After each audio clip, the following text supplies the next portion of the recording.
Guys, kapit tayo guys, no? Nakatuwa ang mga aso ko kasi ang araw kong hindi sila nakita eh. So, pag na ano lang yan, sasayaw yan sila. So, dance with my dog. Putol! Yes, lang.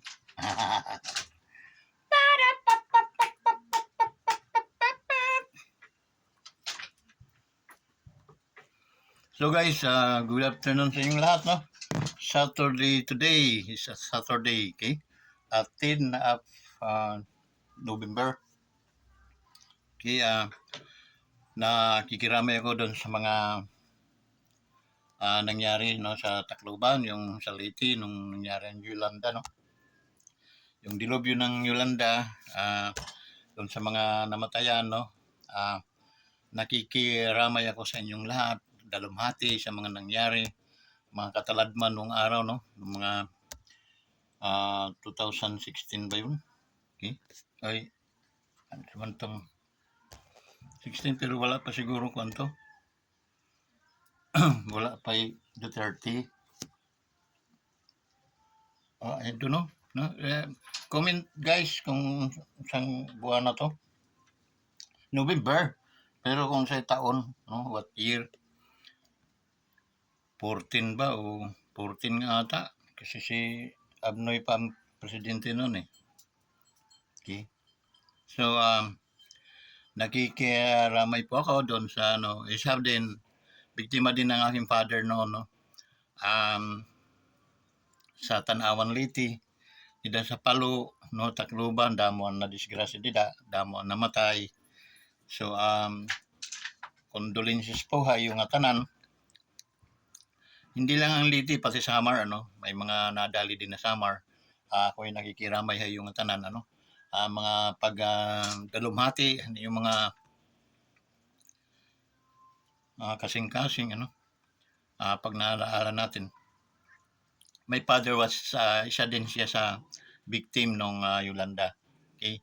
So, yung doon ko na, ano na, dito,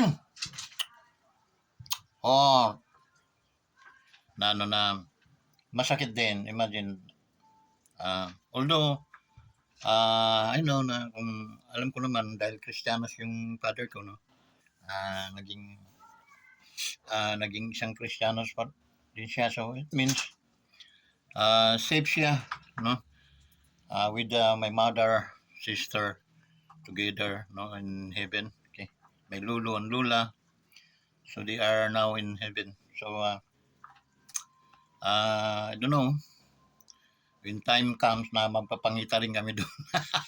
Siyempre, ano lang naman tayo dito, strangers, no? To be honest with you guys, mga estranghero lang tayo dito, okay? We have our own journey to our real place, no? Yung real place natin, din naman dito kasi, okay? Yung maiwan lang dito, yung ating kalulu, yung ating katawan, mababalik lang siya doon sa pagkadash. But the yung espiritu natin, babalik siya doon sa pinanggalingan natin. Okay? Sinabi ko na sa inyo noon kung sino tayo at mayroon namang nag sa atin, gumawa. Kaya so sa yun. So hindi muna natin babalikan yung aral na yon, kundi proceed tayo sa mga pag-aanuhan natin, pagdidiskusyonan natin kung may diskusyon. Okay? So, I don't know kung in coincidence mo ano lang, no? Yung mga pangyayaring ano lang, naichamba lang, no? Ang mga pangyayari ngayon. Or hindi rin natin alam kung talagang sa kasamaan ng mga tao ay nagagawa nila na maging ganun. Okay? Maging ganun. Okay? Yung mga taong wala nang pagtingin sa kabutihan at kagandahan ng loob ng isang tao. Wala nang tinatanaw na utang na loob, nakakatakot na itong ating mundo, guys. Okay? Pero alam ko naman, from Senador Amy Marcos, and then Madam Imelda, and then to um, BBM, ang kanilang lahi ay natural lahi ng ating Pangulong um, Ferdinand Marcos, okay? Senior. Natural doon ang genes nila, lahi nila. No? So, ang ano doon, mabubuting tao. Okay? Ito naman si Madam Romualdez, Imelda, no? Eh, siyempre, dahil ang asawa niya ay ganun, nahawa yan siya. Eh, hindi yan nahawa ng mga Romualdez. Okay? Sa totoo lang, ang nagdala ng biyaya sa kanila, yan si Madam Imelda. Walang magdi-disagree sa akin yan. Okay? Alam niyo bakit? I am 1960 ako. Okay? So, halos hindi magpapanglayo ang mga edad namin kasi si Bongbong, yung 60. 60 na to si President Bongbong. BBM. So, it means, nung kami isinilang hanggang sa nag-elementary, hanggang sa nag-high school, Marcos time. Okay, Marcos time. I feel yung essence of, yung katahimikan baga. Dama namin, damang-dama, katahimikan. Although maraming mga abusadong mga sundalo noon, no? Nang babastroke sila ng doon sa mga tao naman na dapat lang nilang saktan. Okay? So it means, hindi naman natin sinasabing manakit, no?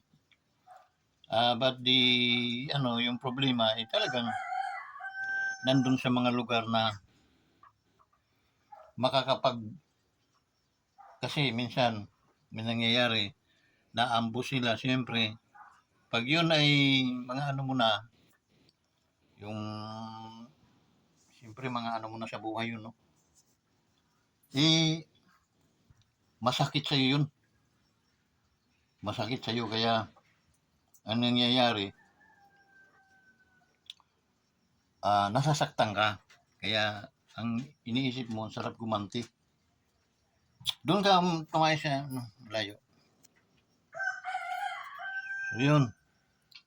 So, guys, what I mean, talagang napakatahimik noong araw. Mura ang mga bilihin. So, mura nga ang sweldo, pero mura naman ang bilihin. Kaya, hindi, doon. Doon nga, doon. Doon.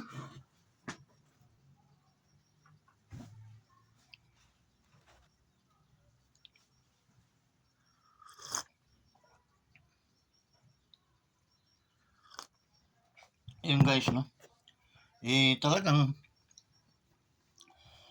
kahit kakapiranggot ang sinisweldo ng mga manggagawa noon, masaya naman dahil nakakabili kami ng corn beef, nakakain kami ng corn beef, no, ng mga Target, mga masasarap na mga dilata noong araw, no? So, yun ang mga nabibili namin, guys. Ngayon, asan yun? Wala ka nang makita ngayon doon. Ng ganun pagkain. Mga ulam. Wala na. So, ang nangyari, sikat-sikat pa rin kami noon. So, hindi kami mahihirap. Pag may mga trabaho, mga magulang mo, hindi kayo sobrang hirap. Okay? Then, imagine, magpapa-college na. Nakakapagpa-college ang mga magulang. Kaya ang nangyari, pag natapos naman yung mga anak, yun naman ang nagdadala. Kaya yun ang nangyari sa bawat pamilya na nagpapaaral ng mga anak. So, to make the story short, no, naranasan namin yung kasaganaan at kapayapaan ng araw during Marcos time. However, maraming mga tao, mga baliw na nagsasabing abirot na sinaktan sila, nahirapan sila dahil they are enemy of the states. Kahit ako, hindi man ako taong kilala o mayaman, naisip ko ang sarap pagmamartilyuhin ng mga ulo ng mga yun. Okay? Sila yung nagdadala ng gulo para at least magkaroon ng reaction ang government, and then yun lang ang kanilang pag-aabangan, yung reaction ng government. Pag masyadong brutal, yun, kawawa ang government dahil titirahin ng gusto. Okay? Pero ang may kagagawan yan sila. Okay? Lalo na yung mga Aquino. Okay? So, yung guys, ano pa ang pero nangyari nga, nabaliktad. Okay? Instead na gumanda ng takbo ng Pilipinas, yun, nasira. At here come again, ito na naman tayo, no? Ito na naman tayo. May mga tao na hindi makaunawa, talagang mga balimbing or makita mo yung Pilipino, na mga kongresista na yan, kita mo ha, kampi na sila doon kay Romualdez, okay? Yung Speaker of the House. Hindi niya alam, pag reneklamo namin at ginising namin ang pamamahinga ng ating Pangulo, malilintikan siya. Dahil i-gathered lang ng Pangulo yung mga info, i-gathered ng Pangulo yung mga pinaggagawa, malilintikan siya. Pinsan nga kita, oo, pero kung gagawa ka naman ng kabulastugan at katarantaduhan upang masira ang aming apelyido at pangalan, aba, magkasaulian tayo ng kandila. Okay? Magkasaulian tayo. Tsaka si Madam Milda, alam na ni Madam yun. Okay? Kasi nangyari yun ng kanilang mga kapanahunan din. Nangyari din yun. Romualdez din ang kumbaga naging pasaway sa instead na umayon sila sa para at least mahalin sila ng tao, makilala sila ng tao. Ngayon kahit doon sa Leyte yan, hindi mananalo yan. Okay? Tumakbo siya doon ng barangay captain, hindi mananalo yan. Hindi niya alam na nagpasigla at nagpasikat sa kanila. Kaya sila ay nandiyan dyan, ang mga Marcoses. At ngayon ay sinasalaula naman nila yung mga Marcos. Alam mo yung bakit? Unang-una, tinanggalan ng budget ng pang sana ng Vice President, no? Panggamit na sana niya pang may yung asin. May niya yung ROTC, maportion niya yung ROTC. Kasi mag-i-investigate ng husto yun eh. Magastos yun guys kasi alamin niya hanggang sa kabukiran kung bakit ayaw ng kabundukan yung ROTC na in fact malaking tulong sa mga kabataan yun. Okay? Alamin yon. Matitigil na yung kidnapping ng mga kabataan para gawing mga gawing kalaban ng gobyerno. Okay? Kawawa ang mga magulang kasi. Okay, may mga pangarap sila sa tulad kami noon, kung nagpadali kami niyan, hindi. Kung baka 10 star na ang ranggo namin ngayon. Okay? No way. Talagang in-struggle namin ng mga yan. Okay?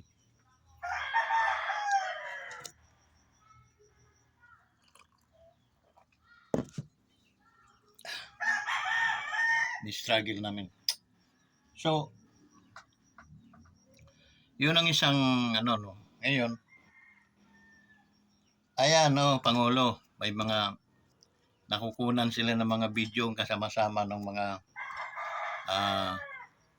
makalaban, anong tawag noon, Malabanan Black. Yung malabanan ni tagahukay ng mga nodoro yung nararapat sa mga ito. Ang tawag sa mga yun. Okay? Malabanan black. Mga amoy igit. Ayun, no?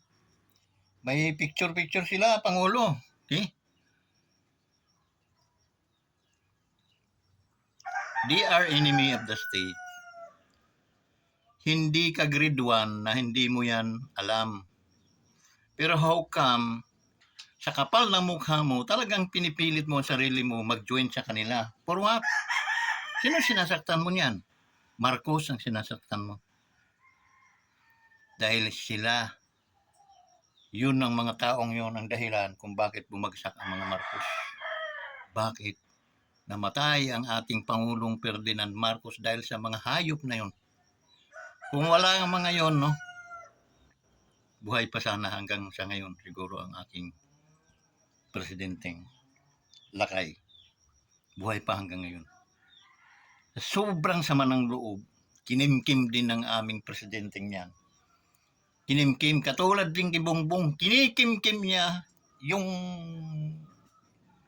inis kasi pinsan ka nga na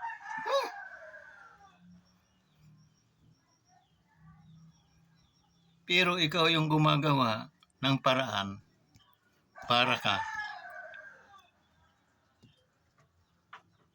sumpain. Pwede mo namang hindi gawin yun eh. Kung tunay kang Pilipino, galit ka sa mga kumakalaban sa gobyerno. And then, dapat nakaano ka, suporta ka sa pinsan mong presidente. Hindi yung nasa kamara ka, alam mong nandudugas na yung mga ano dahil mayroong natuklasan at yun ay talagang kalakaran na dapat hindi mo yan inano. Kasi yung perang nawawaldas ninyo, pambili natin yun ng barko, pambili natin ng eroplano, sa dami ng perang yun, makakabili tayo. Okay? So, taon-taon yung ginagawa yun. Okay? Hindi mo dapat yan inano dahil ang Pangulo ng bansang ito ay Ferdinand Marcos Jr. Diyan kayo dumikit, kaya kayo ay nagkaroon. Nakakain kayo ng adobo, nakakain kayo, nakikilala niyo ang fried chicken dahil sa mga Marcos na yan. Masakit man dahil bumabalandra sa aming First Lady dahil Romualdez yung First Lady namin. Pero walang nagawang kabulastugan, walang ginawang corruption yung First Lady. Kayo, halatang halata. Instead na yung mga taong pa-underground, no, na kumakalaban sa gobyerno na ang leader ng gobyerno ay Marcos. Pinsan mong buo, hindi ka dapat umano sa kabila. Ikaw ang dahilan kung bakit nawalan ng pondo para sa panggamit ng Vice President. At ikaw ang dahilan kung bakit napapag-initan ang President at Vice President dahil dyan sa perang ibinigay ng Malacanang sa Vice President. Ngayon, uy!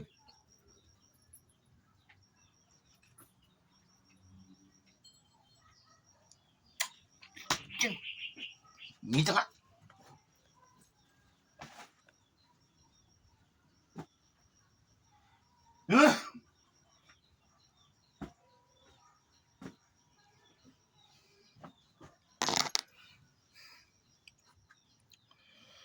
Yung malinaw na malinaw eh. Okay? Ikaw ang gumagawa ng ikakainis at ikakagalit ng iyong pinsan. Na yung pinsan mo ay dapat kahit lumuhod ka araw-araw niyan, diyan ang galing yung inyong mga ipoy, ika nga. Diyan ang galing sa mga Marcos. Without Marcos, you are nothing. Lagay mo yan sa isipan mo. Okay? Wala ka kung wala ang Marcos. Huwag niyong ilubog sila sa kumunoy. Nulubog niyo sila sa kumunoy. Alam mo bakit? May pa-picture-picture pa kayo sa mga Malabanan Block. Okay? Anong sabi mo? Tatayuan mo? Tatayuan ka saan? Ungag ka.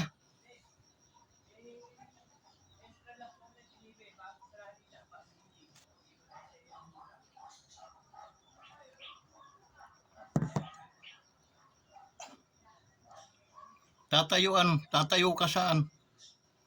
Kapal mo. Tambalos-los ka talaga. Alam mong tambalos-los? Sira ulo. Yun ang tambalos-los. Kung hindi ka sira ulo, bumalik ang isip mo, ay, tika mo na, kakahiya. Pinsan ko itong presidente, dapat ako nakasuporta sa kanya. Hindi ako yung magiging lason, magiging anay. Pinsan ko ito eh. Hindi kayo pwede.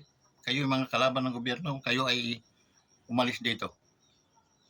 Dapat ginawa mo.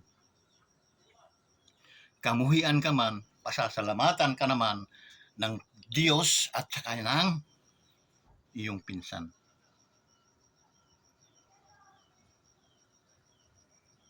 Grabe ka, okay? Mga pananalita mo parang kinukontra mo si Duterte, mga Duterte. Di ka obra doon. Di ka obra, boy. May mga pasumpa kami nung ganito. Mortal sin. Di ka obra dyan. Ngayon, dahil nga ginagago mo yung presidente,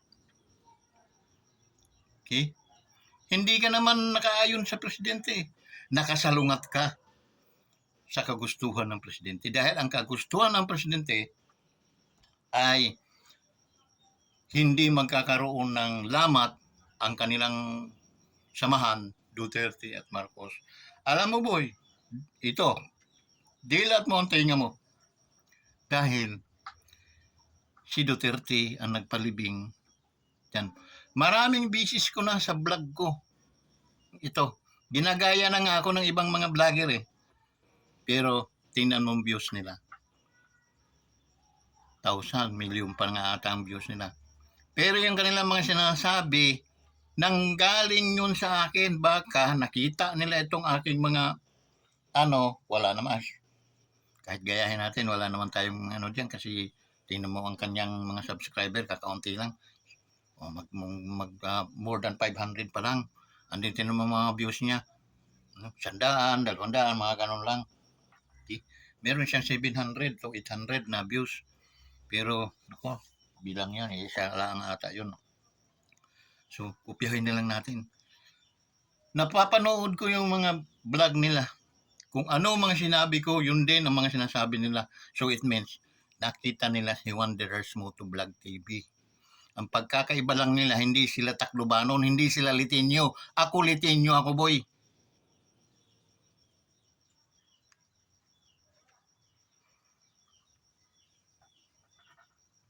From Basisamar ako, no? Nandiyan kami sa Tacloban ng aral.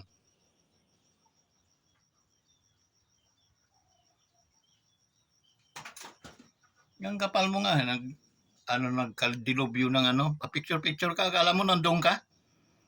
Pero tingnan mo, hindi ka man lang pinapansin, hindi ka man lang tinitingnan ng mga tao eh. Kasi wala ka nga, hindi ka namang kilalang tao. Tapos, ganyan ka umasta, gusto mong sirain yung unit team between your pinsan mong senadora, pinsan mong presidente. ng Pilipinas. Hindi presidente ng Luzon ha, Pilipinas. Pinag-uusapan natin buong Pilipinas.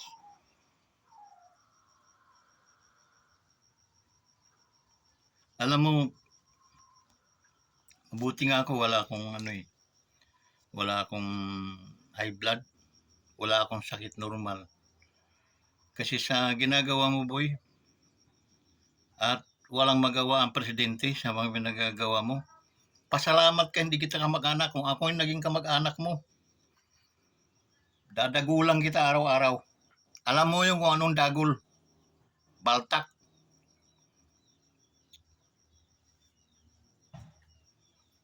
Ulo ka. Pag nakikita ko yung mga dito naman sa mga vlogger na mga siraulo din, huwag niyong isama ang presidente doon sa mga nangyayari. Ang presidente nagtatrabaho. Ganon din ang ating vice president. Maging balanse kayo. Wala pong kinalalaman dyan ang Pangulo sa katarantaduhan na ginagawa niyang kanyang pinsan. Yung paman, panahon na siguro para magising yung ating Pangulo. Tika nga muna, ano ba yung pinagsasabi nito ni Ka-Wonders? Ni Wonders Motovlog TV. Hindi lang naman ako Pangulo ang nagsasabi ng ganito. Marami. Ngunit nauna akong manjabog dyan sa pinsan mo dahil nga hindi po tama. Pero kung tama naman pong ginawa, hindi po ako. Kakampihan ko po yun dahil yun ay litinyo. Yung pong sinabi ko, Madam Imelda, kakambubuto ko po si Bongbong dahil sa'yo, litinyo ka. High school na kami, si Madam Imelda ay namamayagpag bilang First Lady. Pero wala pong nagawa. Wala pong ni singaw ng kasamaan. Kasi yung San Juanico Bridge, dapat yan, Imelda Bridge ang tawag yan. Dahil, kaya lang naman nagawa yan because of Marcos na presidente, asawa niya ay litinyo. Kailangan magdugsong ang Samar at Liti. That's why, dapat nakapangalan yan kay Madam Imelda. Bridge. Ginawa ba ni Madam Imelda yun? Hindi katulad ng kapal na mukha mo. Hindi yung ginawa ni Ma'am Imelda. Ni First Lady Imelda Marcos. Hindi niya inano yung akin yan. Pangalan sa akin yan, darling, dahil ako yung litinyo. Pwede yun. Take a look ng airport ngayon ng Tacloban. Lumalaki.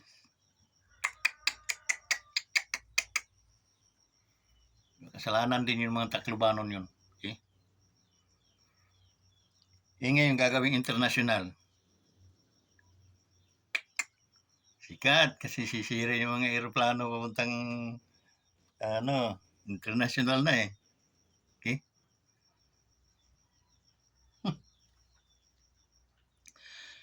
Time to recall, time to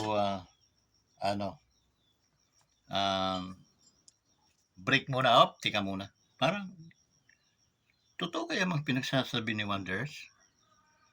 Kakampihan kayo niya ako pag ako yung naging tao umasta. Kakampihan kita, sir. Huwag mo namang anuhin na masasama ang mga tagaliti. Hindi po. Marami pong mababait dyan. Lumaban ka ng tama, sir, no?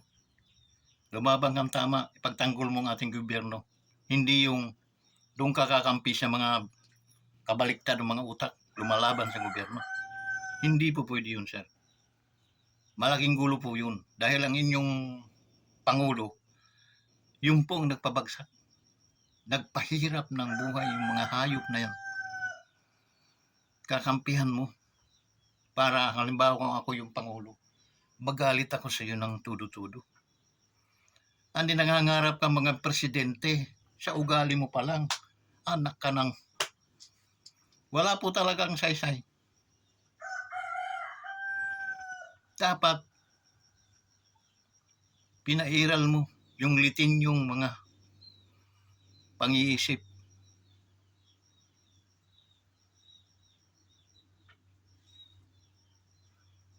Para sumagana din yung ating lugar.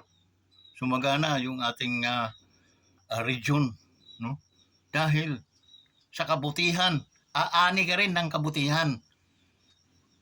Pero dyan sa kabulastugan, kaya ka nababansagan na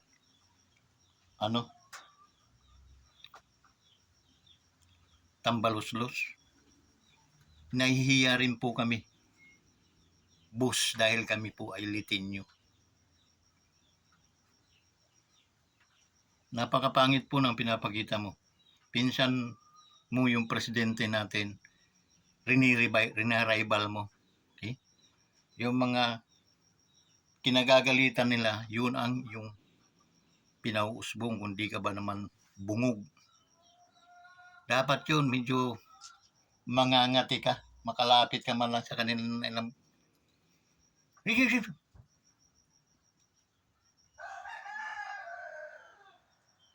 Di po maganda. So guys, yun na lang, no? Bukas linggo, magsipagsimba kayo guys para biyaya naman ay makamtan ninyo.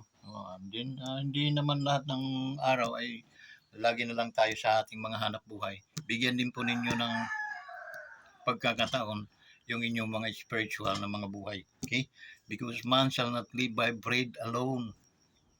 Hindi po nabubuhay ang tao sa tinapay lamang because mayroon kang espiritu na nangangailangan ng spiritual food and that is the Word of God. So, hanggang dito na lang guys, and then kung ako may nakakapagsalita sa kapwa ko litinyo na dapat nga nating kampihan, siguro yun ang mga magiging ninyo, no, reaction din sa akin. Hindi po sir hindi po. Napakalabo po talaga Pero gumawa ka ng tama sir, kakampihan kita. Huwag mong kalabanin, igalang mo rin ang mga Duterte dahil sir, yan po ang lumutas sa problema ng mga Marcos. Paano ililibing sa libingan ng mga bayani ang ating Pangulo? Kung maliit na bagay lang po yun, okay lang. Pero para doon sa mga taong na-fulfill yung kanilang mga hinaing, nagpapasalamat po. Tulad kami, dahil kami ay makamarcos, kailangan talagang mailibing. Ngunit walang nangahas na mga presidente upang kalabanin yung mga taong kumakalaban sa ganon. At yun sir, sana may isip mo rin tama. So ito yung kaibigan, si Vincent Velarde sa Wanderers Motovlog TV. Kung hindi pa po kayo nakasubscribe sa ating YouTube channel, please subscribe to Wanderers Motovlog TV. Huwag po niyong kalilimutang i-likes ito. Yung thumbs up ba yun? Okay? Pindutin lang po ninyo yun, palihog. Kasi mayroon po akong mga 3-4, mga ganun lang po. Dapat nasa mga libo po yun. Dapat marami po yung nagtulpok-tulpok yun. Tuldok-tuldok lang. Okay? So tayo re-reactionan ko man kayo, wag po kayong masasaktan dahil isa po kung inyong titingnan, isa po yung reminder at siyang po sa inyo upang kayo po ay matuto. Okay? At may alis dyan sa kahiyaan na darating balang araw. Okay? Wala po akong pinipersonal dito guys, wala po. Puro ko po kayo mga idol. Si Idol Rapi Tulfo, idol na idol ko yan sa totoo lang. Ngunit, pag nagkakamali si Idol talagang rini-reactionan ko. Okay? Dahil hindi naman pwede yun na feeling mo ikaw ay bida. Okay? Ikaw na lang bida at ikaw tigasin. Okay? Hindi naman po pwede. Lalo na ngayon, senador ka na. Kailangan sumunod ka sa rules of law. Okay? So, Yung guys, maraming salamat sa inyong lahat at shout out sa ating Pangulo, sa ating First Lady, sa mga Marcos' families, no? Shout out sa inyong lahat. Ingat kayo palagi. And then sa ating Vice President so far, no? Madam, ma'am, amping ka always, ma'am, no? We always pray for you, ma'am, Vice, no? So, Ma'am Inday, dito lang kami palagi. A reason why mayroong Wanderers Motovlog TV because we wanted to support you and your family. Today, former President Rodrigo Roa Duterte, sir, amping kanunay, sir. Amping lang. Nandito lang kami always. Sana suportahan din niyo kami. Suportahan din niyo itong aking YouTube channel. God bless you all. Bye-bye.